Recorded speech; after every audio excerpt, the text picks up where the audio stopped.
Oh, I thought it was cool and talking. Hey, everybody. Welcome to the Tellman and Fellman Show. Welcome. This is Harris Fellman and that guy over there. It's Tellman Knutson, and we are here for episode 55 of the Tellman and Fellman Show, your favorite marketing show of all time, and rightly so.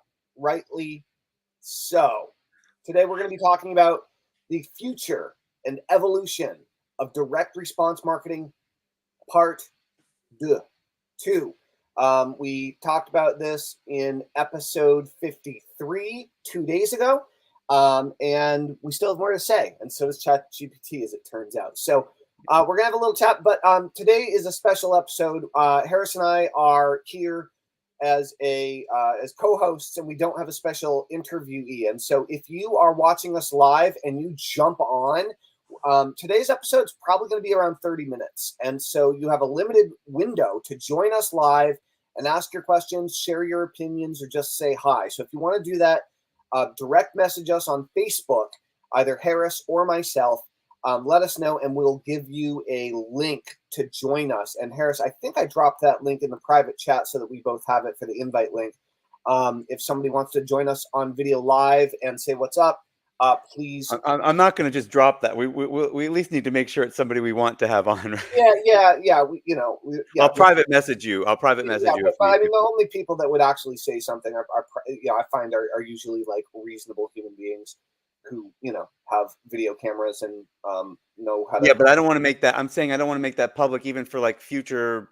No. That's something to privately give out for the time being, unless we want to really start rolling the dice. Maybe when we have a huge audience, we can just start freestyling it. Kind of like when anybody just calls into the radio station. Who are you going to get? Yeah, exactly. But I think they even screen the calls. Tell me. They must to some degree. Yeah. They're like, this guy's crazy. Let's put him on. Actually, I have this is actually an old school marketing. Since we're talking about the evolution of marketing, this is a radio related story. Back in the day, I was a hypnotist, and I had been trained by a woman named Sharon Austin, who owned a Positive Changes Hypnosis Clinic in Brattleboro. And she opened up a secondary clinic in Northampton, Massachusetts. And I became the primary hypnotist in both the Brattleboro and the Northampton office. And so I was working, 5-6 days a week, all day, hypnotizing people, driving all over. It was a 45-minute drive down to Northampton. And I would, this is before I had a cell phone. And I would listen to the radio. And I've always been, I don't listen to that much heavy metal anymore, but most of my life I've been kind of a metalhead. And so I was listening to a radio station out of Boston called WAAF, what was like the heavy metal station. And there's the DJ, her name was Mistress Carrie. And I think she might even still be DJing. And she was on the radio. I was listening to the station. It only got all the way out here when there's heavy cloud cover and the radio waves would bounce off, would stay like in the atmosphere. If it was clear. I got better Wi-Fi on my walk today with the heavy cloud cover. Weird, right? Yeah. Or I'm sorry, internet. Yeah. So she said she hadn't been able to sleep for 4 days, and she had insomnia. And so I call her up and I call in from a payphone. I was like scraping quarters off the floor of my car, and I was like, put them in a payphone. Like at the exit, I pulled off the side of the road and I was like, "Hey, you have insomnia?" She's like, "Yeah." I'm a hypnotist. You want me to come in and hypnotize you? I'll call in sick to work, And she's like, "I can't today. Our schedule's booked, but could you come in tomorrow?" So I said, "Yeah." And I had the next day off, and so I got up like before dawn and drove to Boston, and I got on air, and she interviewed me about hypnosis. I hypnotized her while she played a set of like 6 or 7 songs.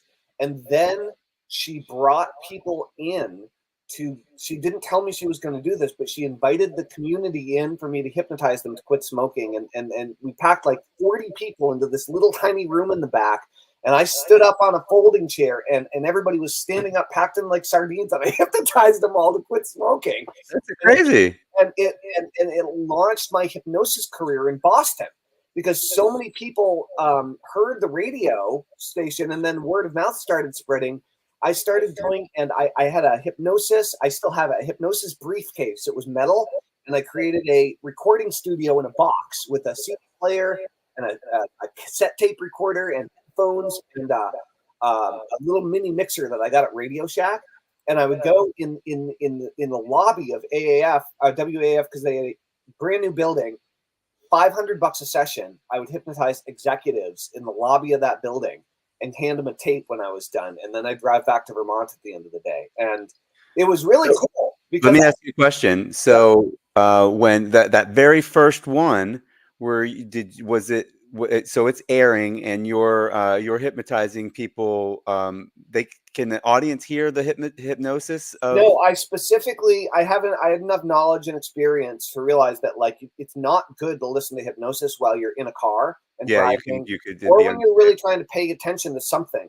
And I realized most people listening to WAF were probably like working in a factory environment, like blue collar, largely, and it wouldn't be safe for me to hypnotize people. So you guys just kind of reported on it after the fact Yeah, on the well, radio? I was there the whole day, and at one point, there were a few people that came in, and there was like in the studio, there was like a kind of like a bar vibe set up, that you could sit at, and so we sat 4 or 5 people down at the bar, and I hypnotized them while a song was playing, but then I brought them to talk about their experience while they were still in hypnosis on air.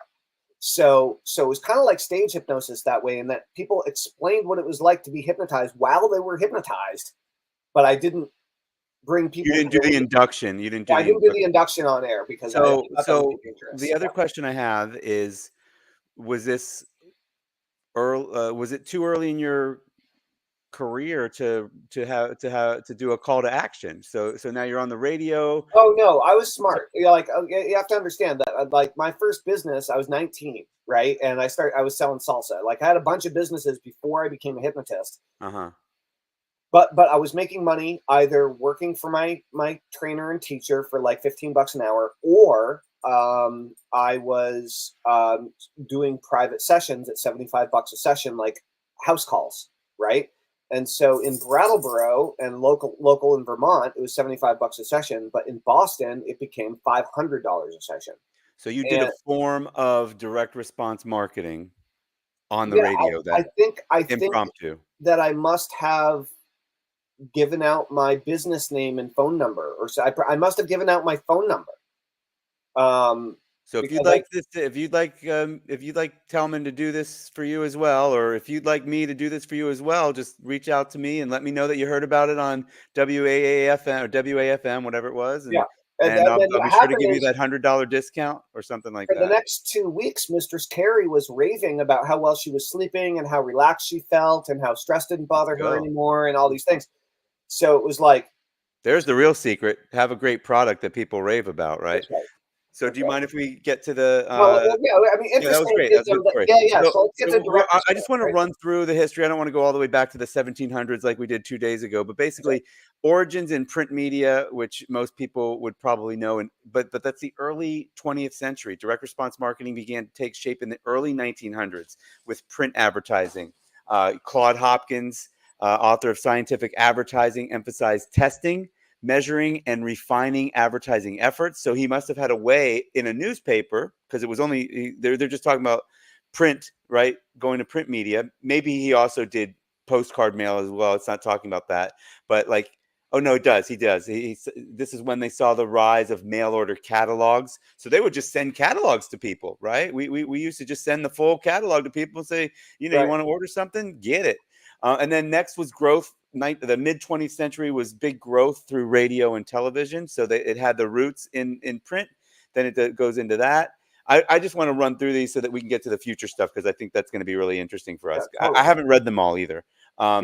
So next is the emergence of direct mail, 1970s to 1990s. This is when This is when I lived in the U.S. I'm a kid up till into my 20s and 30s, and I remember getting so much mail. We ended up calling it junk mail. I remember like coming home from school and having the mailbox be full and having not one but two grocery bags filled with mail hanging off the mailbox that I had to Wow. carry up the drive. Like, yeah, it was like we were getting so many catalogs and like And I all sorts of remember, stuff. like, I remember there was a time when we would sort through it and decide, oh, maybe I'm interested in that. Something might catch my eye, but eventually it's just like, you can't. But I remember even in my 20s and out of high school, I'm sorry, out of college, I remember like having my own place at first, and I kind of remotely remember getting a few Oh, direct response type things. I definitely got a chain mail when I was in college. I remember getting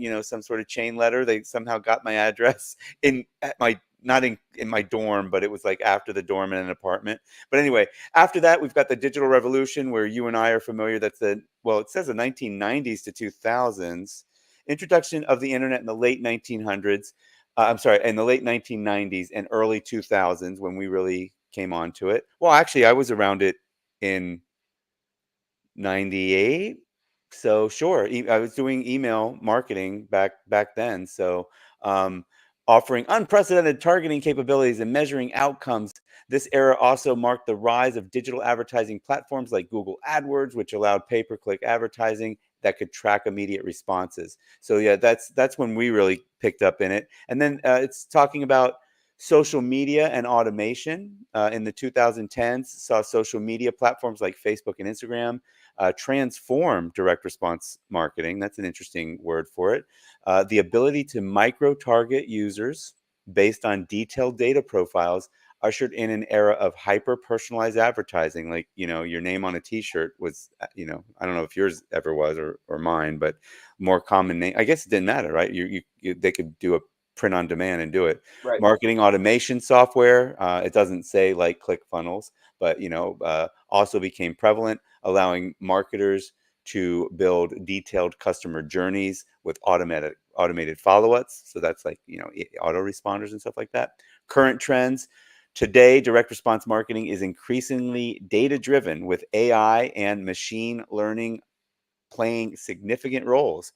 Personalization at scale, video content, chat bots, the interactive ad formats and interactive ad formats have become mainstream. Privacy regulations such as GDPR in Europe and shifts towards user protection have influenced how marketers approach targeting and data collection. So, what do you Yeah, think of any of that? I mean, it's all true, right? It's certainly all true. I direct response is interesting because before the internet, you had to so you could put advertising out there, and maybe your business would grow, and maybe you could attribute it back to the advertising.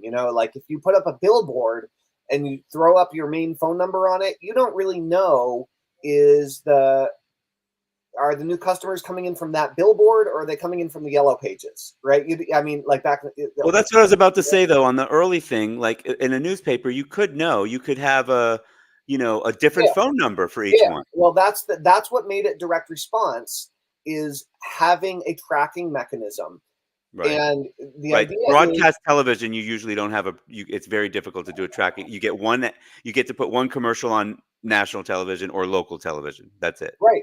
But if you set up a unique domain name or a QR code or a unique phone number that tracks to that one episode that you made or that one advertisement you made or whatever, then now it's direct response, Right. even if it's organic. And so that's the interesting thing, is that direct response basically is when you take advertising and you make it trackable and you pay attention to your numbers and then you focus on what's working and you discard what's not working.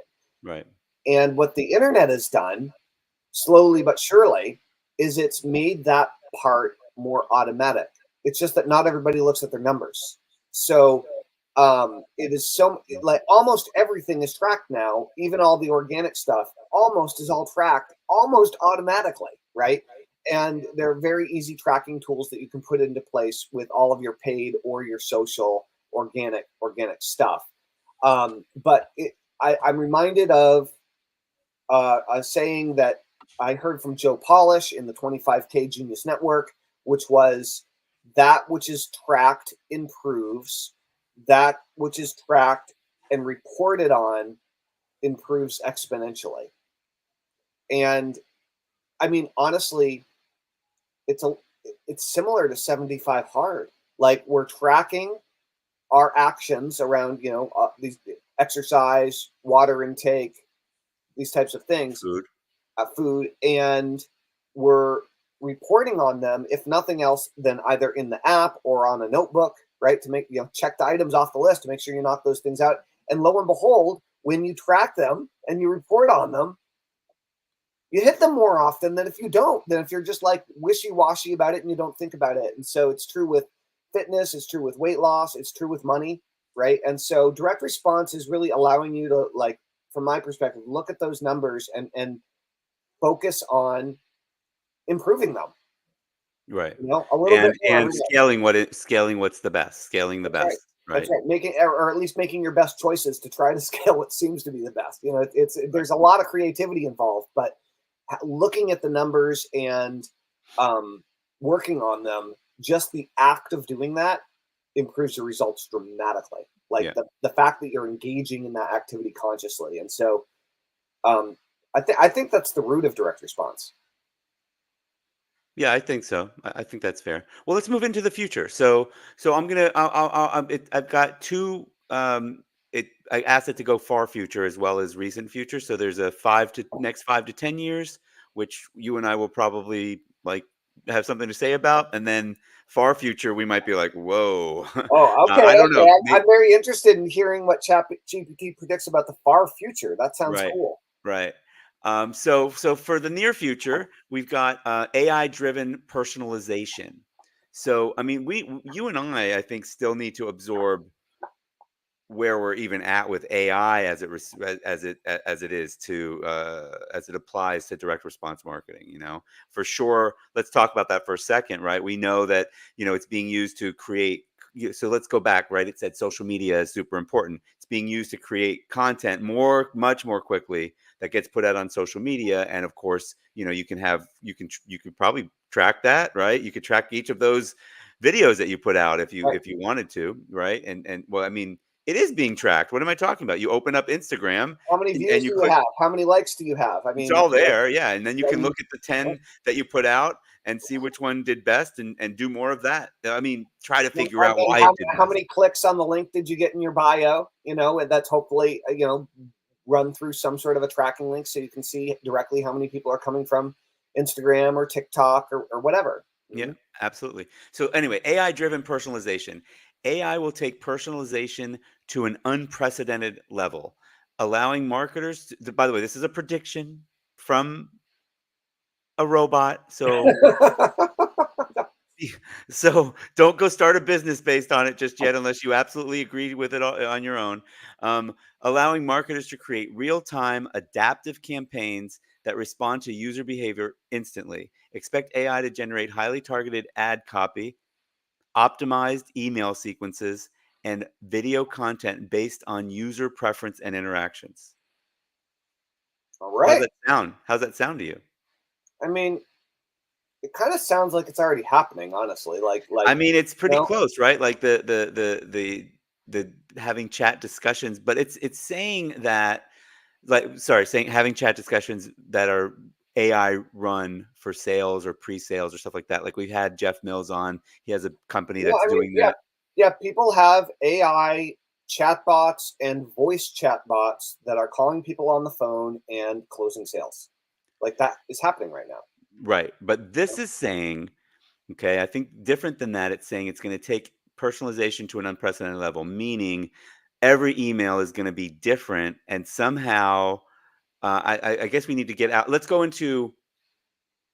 I mean, something that I thought you could do, and I think it was just too expensive for my niche. But like, you used to be able to know when something lands, or before it lands, you know where they are, right? So you know the weather there, for instance.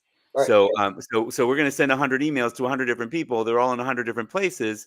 Hey, I know it's really cold up in Vermont today. right, Might you be interested in our hot cocoa special? right, And right, you right. know, and then maybe don't send anything when there's a hurricane about to hit somebody about that, or maybe send them something different, like, Right. do you need batteries? I don't know, whatever it is that your company sells, right? Right.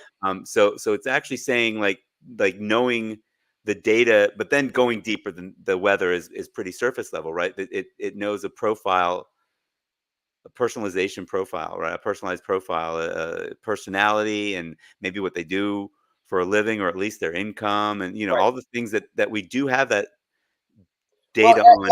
at the basic level, this has been around for quite a long time. Like you know, I have a Subaru Outback that's several years old, and I drive around, and if the fuel level gets to a certain point, it says, "Hey, you want your fuel level's low. Do you want me to find a gas station that's open near you?"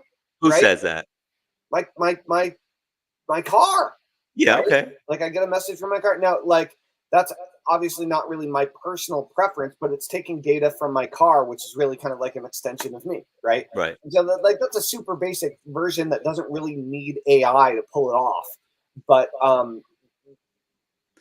but the timeliness of the offer, based on what's happening in real time in real life is right there. And I think that's going to become like, think about it, like what's going to happen if, yeah, if you're thirsty and your watch has biometrics, and it's like, hey, you need some electrolytes, there's some at the convenience store around the corner. Yeah, or we could drop some Gatorade off at your house while you're out on your run so you can rehydrate when you get back.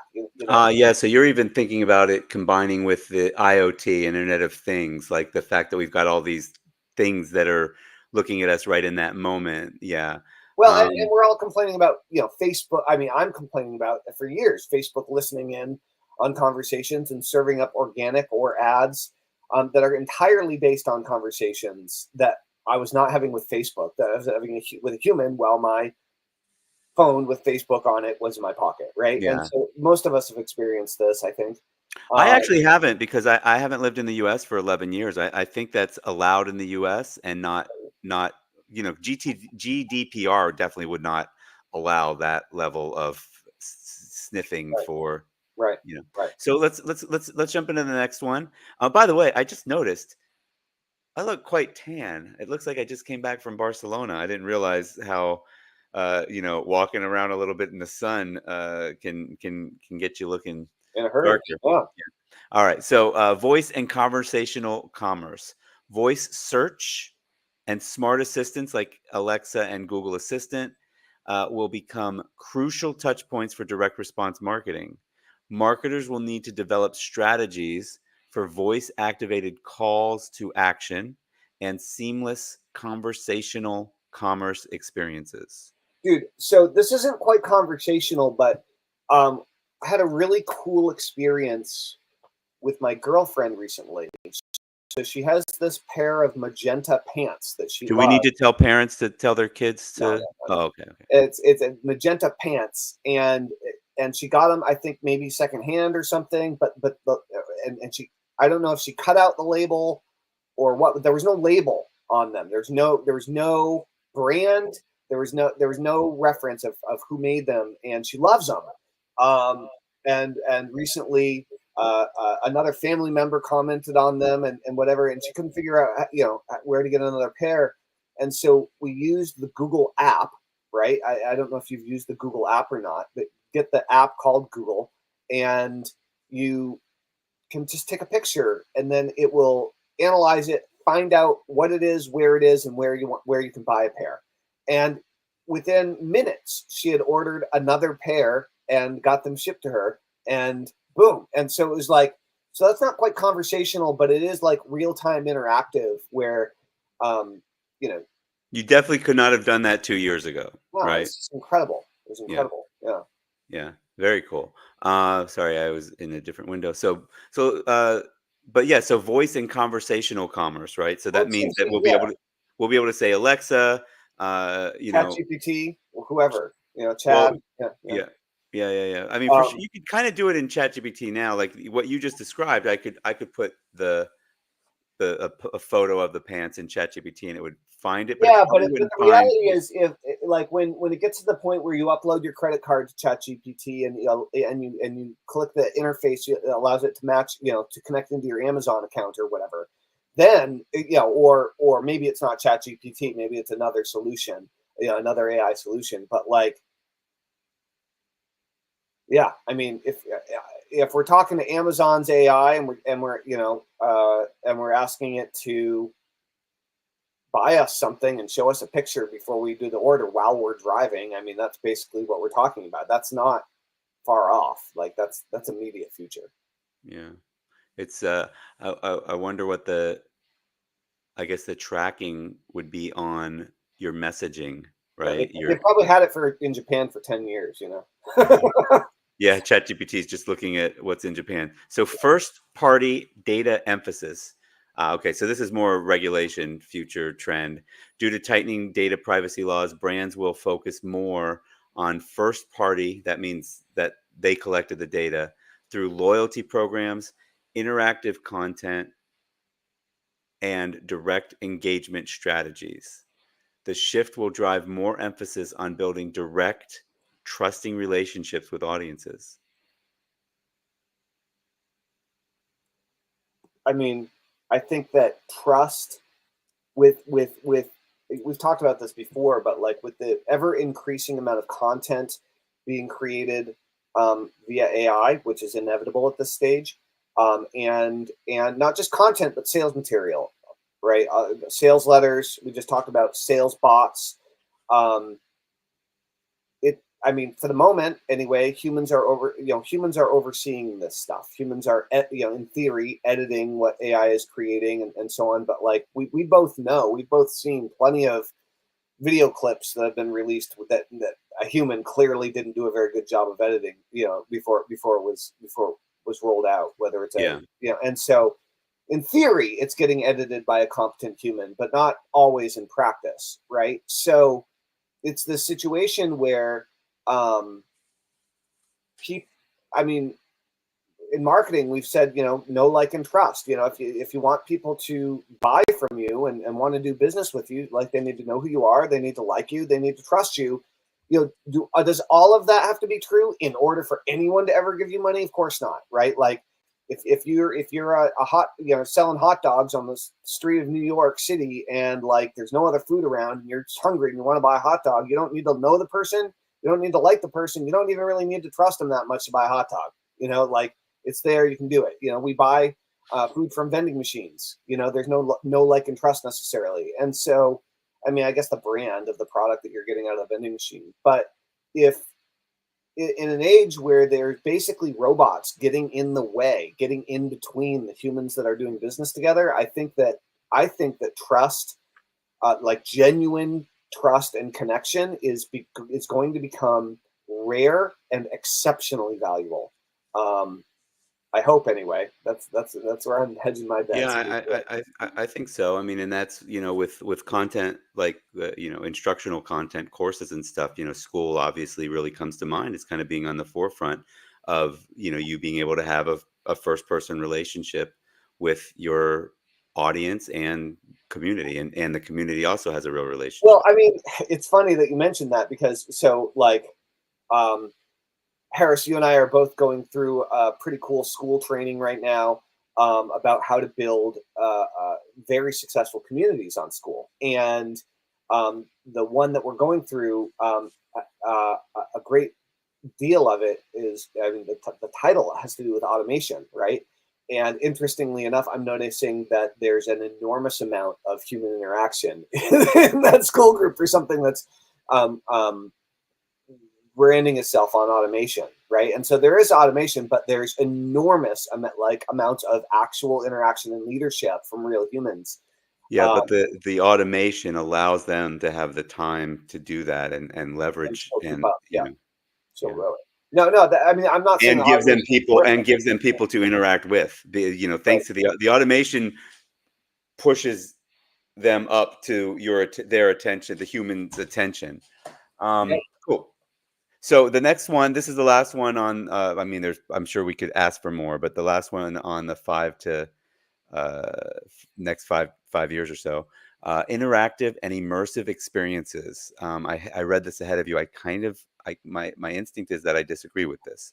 As AR and VR technologies become more integrated into mainstream life, direct response campaigns may shift towards immersive ads that allow users to engage with products virtually before committing to purchase.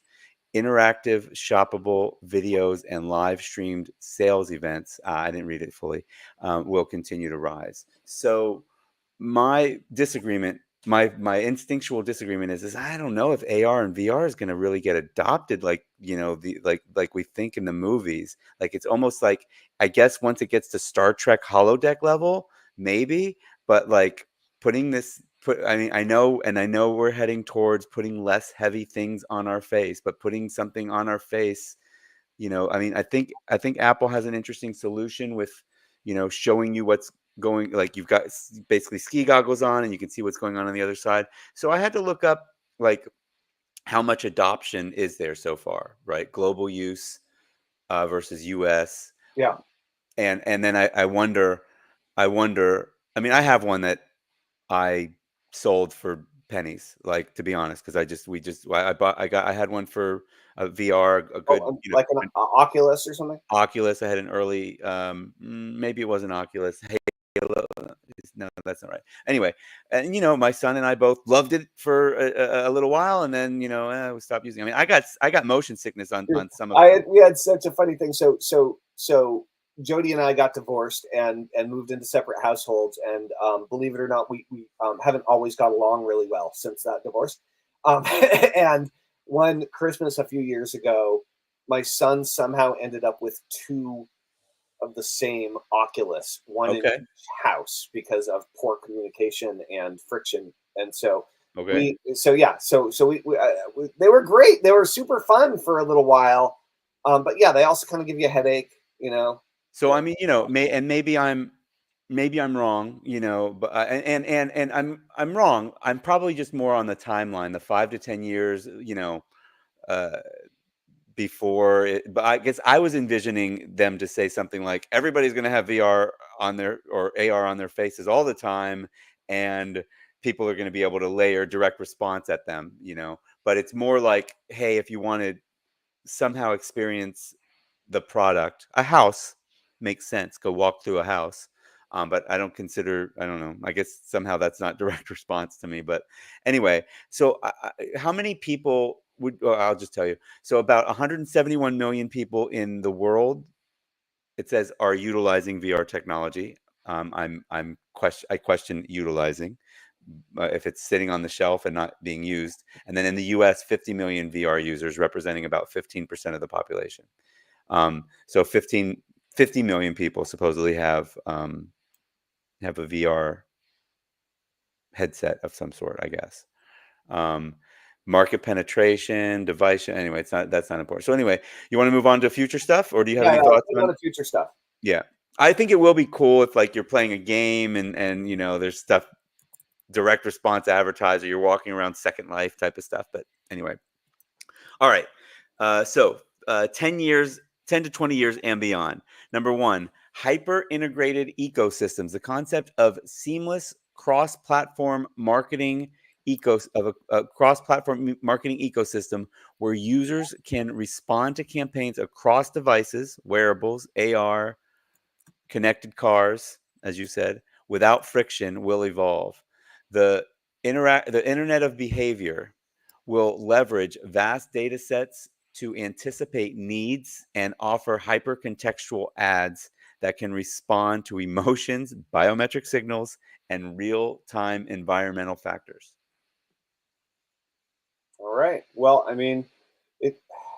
Yeah, it's You can see the pieces of that already, right? no, they're all there. You know what I mean? It's all. Yeah, I mean, it's interesting though. I guess really the question is what types of media are people going to be consuming in the future, and how will direct response play into those media forms? Because if the media is some sort of like internet connected digital contact lens, right, or if the media is some sort of implanted brain chip, or if, right, if, and like one version of the media right now that I constantly have my son Torger. He's never cut his hair, and so he has this long blonde hair, and it's really good for covering his ears. And so he always has an earbud in, and he's always listening to something other than me when we're in the middle of conversations and talk. You know, I'm constantly having him pull his earbud out so we can actually have an uninterrupted conversation. And so I feel like wireless earbuds are actually an example of the beginning of this, right? Where it's as simple as it's discreet, and unless somebody's really paying attention, they don't even know that your mind is elsewhere and is distracted by the media, right? And so imagine, imagine a more sophisticated way of beaming audio or video ads into your head based on where you are, what you're doing, what you're talking about, what you're thinking about, who you're around, What your you know, biometric, what your heart what rate your body is. is doing right now, even perhaps at some point what your thoughts are, right? Hmm. Yeah, Yeah, so that's next. Neural interfaces and direct brain engagement with ongoing advances in brain computer interface technology. Futuristic direct response marketing might involve direct interaction with users' neural pathways. While while ethically complex, indeed, this type of marketing would allow brands to craft experiences that blend seamlessly with thoughts and triggers and trigger call to actions without the current visual or auditory cues. Yeah, so we kind of talked about that already, right? that's right. That's right. All right. Okay. Decentralized and blockchain-based models. Blockchain technology may enable decentralized advertising models. I'm still looking for a good one. Like I sometimes, I've been presented with that concept, and I'm like, you're not really doing anything. What's the unless you're going to hold people to a trust and authenticity. Like, why are you doing blockchain if it's not to validate the the what the person is offering is legitimate, basically, like, or the clicks that are coming in are legitimate. I guess there was some of that. There is some stuff out there along those Like lines that anti-fraud, fraud what. prevention, like some fraud prevention Yeah, like fraud blockchain. prevention. But the problem is people don't want to pay for it. People don't care about the fraud because they just look at the, like, I've got 1,000 clicks, 900, 900 of them were real, and I made this money on those 1,000 clicks. I don't Yeah, well, one man shows aren't looking at it. You need bigger customers, right? You need people who are dealing with millions of dollars in advertising every month, and like they're gonna Well, care. I mean, I can tell you for sure, years ago, no, because I have a friend that sold his video. I forget the name of the company to for like $400 million. So it was like, he had large clients, and he couldn't do much about the fraud. But ultimately, even when he tried, his very large clients, they really, at the end of the day, they don't care, because you're just looking for the ROI. You Right, know, I mean, so even though you are paying per click, perhaps per visitor, if some of them are fake, you're like, okay, well, as long as I got real money in the end, right. from the real people, it's fine. But I think that anyway. So let me finish reading. Yeah. Models where users have more control over their data and compensated for sharing it. Smart contracts. Are you familiar with smart contracts? You know what they are. For everybody else, it's basically just something. It's basically live the live contract that the blockchain acknowledges, essentially. um that was a horrible explanation of it. Could streamline processes. Smart contracts could streamline processes like affiliate marketing, ensuring secure automatic payment structures and transparency. So yeah, people are very distrusting of affiliate networks. As soon as something goes wrong, they blame the network. I know, because I work for one full time now. Not full time, but you know what I mean. All the time, every day. Full time, more than full time. I work 90 hours a week. If anyone's listening, AI automated creative strategy. AI will not only aid in the execution, but also in the strategic decision making of direct response campaigns. Machine learning Machine learning algorithms might autonomously create full-scale marketing campaigns from conception to optimization by analyzing vast amounts of data and learning from prior successes.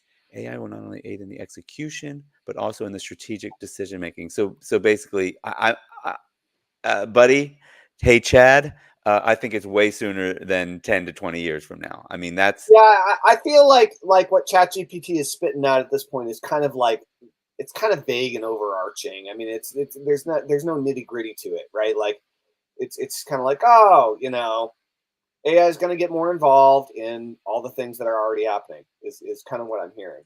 yeah. You Well, know, for in this for sure in that one, right, but right. more and more. But okay, and then the last one is ethical marketing and AI regulations. We don't have to read that. We don't care about that, right?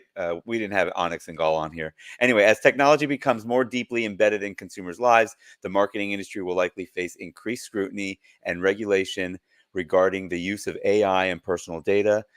This could lead to a shift toward more transparent ethical practices and possibly marketing models that require clear consumer consent for hyper targeted campaigns. I will say probably not going to see that in the next 4 years with Elon Musk's best friend in office now. So I think that won't be.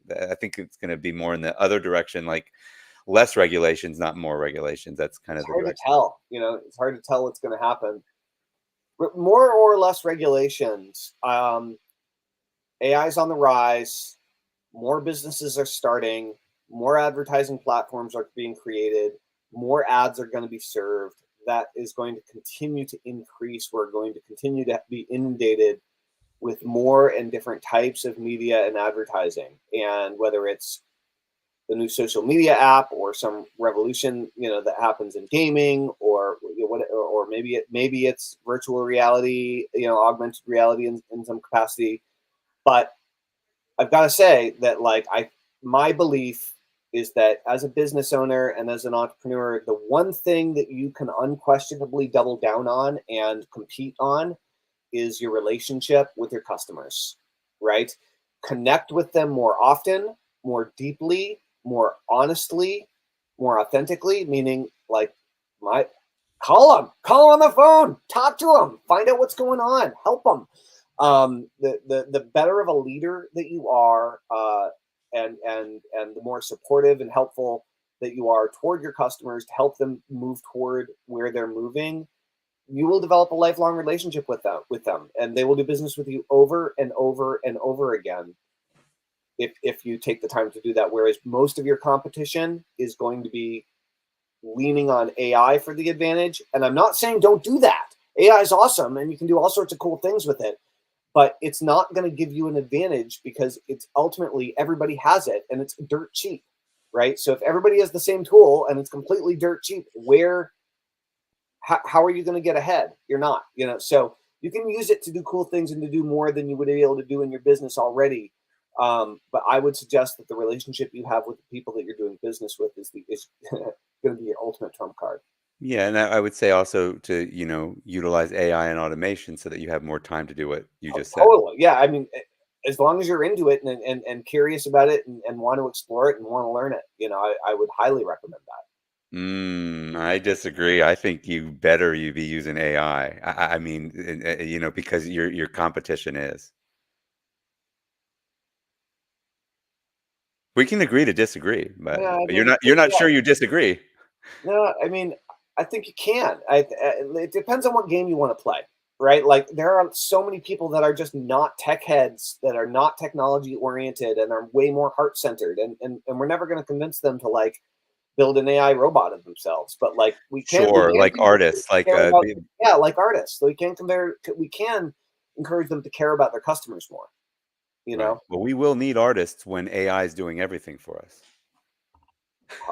hallelujah. What else will there be to do? I know, I know. Anyway, anyway, we'll see how that goes. Well, anyway, I think that's a good ending for the Tellman and Fellman show. It's a wrap Yeah, that's a wrap, everybody. Thanks for watching your favorite, apparently, marketing show with of all Harris time. of all time with Harris Fellman, and Calvin Knudsen. this has been All right, episode don't we? 55. Are we interviewing someone tomorrow? We are. We're interviewing Earl Formata All tomorrow. right. Yeah, and Well, you know what? If you'd like a complete list of all of the Tellman and Fellman shows, or at least up to episode 48 or so, we'll update that soon. Go to tellmanandfellman.com and opt in, and we'll send you a complete list, as well as other goodies somewhere down the line. I don't know if we have any other goodies in mind today, but I'll let you know about that. And then we'll be telling you about future shows, really cool things. And if you don't get an email, because I think we're having a little trouble with something, our email service provider doesn't seem to be opting everybody in. But you'll see an email address that you can write back to us on, and I will get that personally and just say, hey, where's that list, buddy? And I'll be like, here you go. Somebody did that. P.S. Without me yeah, telling them. Somebody okay. figured that out. I shouldn't have to tell you. But anyway, God, I feel like such a talk show host right now. Hey, everybody, be sure to do that. Anyway, thanks, guys, for watching, and we'll see you tomorrow. Rock and roll. See you guys tomorrow. Toodaloo. Toodaloo. Is there a countdown to